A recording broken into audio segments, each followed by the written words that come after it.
Oui, et ça se passe. Donc ça se passe, le projet, il a commencé en 2001. Et donc de 2001 jusqu'à 2008, il a fallu quasiment une dizaine d'années pour acheter le terrain et pour bâtir uniquement la salle de prière. Et donc les dons, c'est uniquement les dons qu'on récolte. On demande aux gens qui peuvent donner. Donc il y a les dons qui peuvent donner, il y a des gens qui sont généreux et qui peuvent donner. Et il y a ce qu'on appelle la cotisation mensuelle. Et la cotisation mensuelle, c'est d'une part pour payer l'imam, mais pour payer les frais de la mosquée qui sont énormes. Rien que l'électricité, et surtout l'hiver pour chauffer. Voilà, il y a le chauffage. Vous êtes à 23 degrés là. Voilà. Alors on chauffe pas. C'est normal, vous êtes là aujourd'hui. Voilà, on chauffe. Voilà, je te vois chauffer trop là. Voilà, on chauffe pas toute la journée. C'est chauffé le matin, avant parce qu'il y a la prière de mort. Actuellement, c'est à 7h30, donc on met une demi-heure. Et on chauffe le soir entre le coucher de soleil et la dernière prière. Et donc, ce que je disais, donc le terrain, il a été acheté et financé uniquement grâce aux cotisations du part des gens et grâce aux cotisations des dons et des dons qu'on récolte et les dons qu'on ramasse. L'association, elle a travaillé pendant plusieurs années. Donc, ils partaient partout en France, là où il y a une mosquée, on prend rendez-vous pour y aller un vendredi. Parce que c'est la prière du vendredi où il y a plus de fidèles.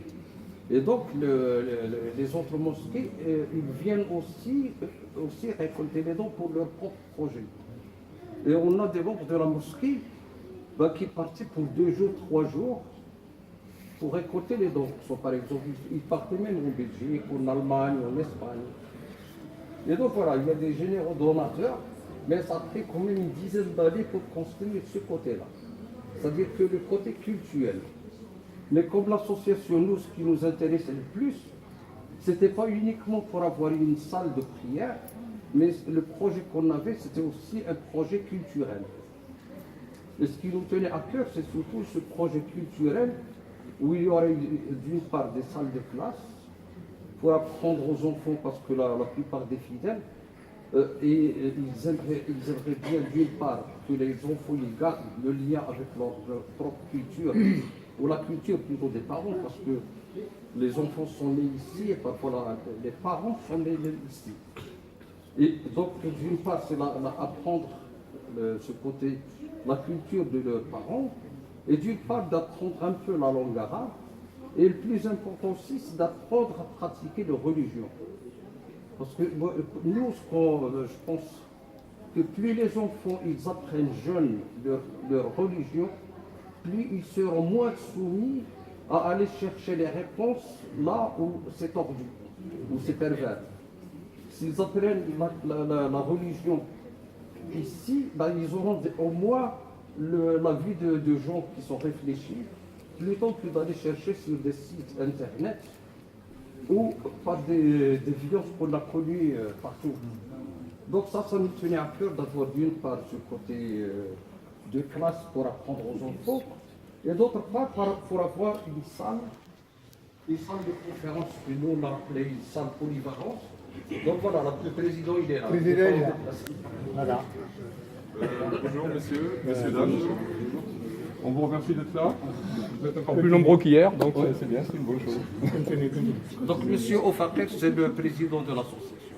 Donc je disais, ce qui nous importait aussi, c'est d'avoir un espace d'échange entre les religions.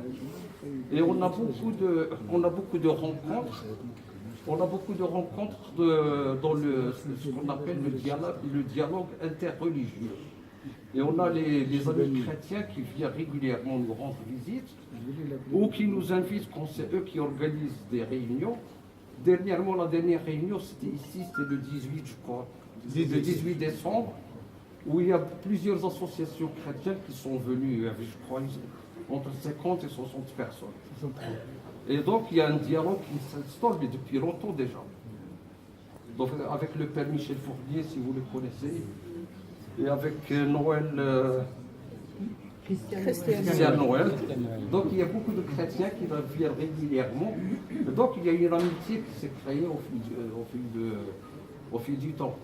Et il y a les associations chrétiennes aussi qui viennent de Luçon, de Fontenay-le-Comte.